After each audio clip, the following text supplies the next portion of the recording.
প্রয়োজনীয় সংস্কার শেষে ২০২৫ সালের মধ্যে নির্বাচন দেওয়ার আহ্বান জানিয়েছেন বিএনপির vice chairman doctor Asaduzzaman Ripon.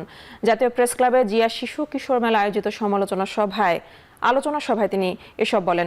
এ সময় এই সরকারকে ইতিহাসের সবচেয়ে দুর্বল সরকার আখ্যা দিয়ে বলেন, দ্রুত নির্বাচিত সরকারের কাছে ক্ষমতা হস্তান্তর করতে হবে। জাতীয় প্রেস ক্লাবে জিয়া শিশু কিশোর মেলা আয়োজিত আলোচনা সভায় তিনি এ কথা বলেন। এ সময় তিনি এই সরকারকে ইতিহাসের সবচেয়ে দুর্বল সরকার আখ্যা দিয়ে বলেন, দ্রুত নির্বাচিত সরকারের কাছে ক্ষমতা হস্তান্তর করতে হবে।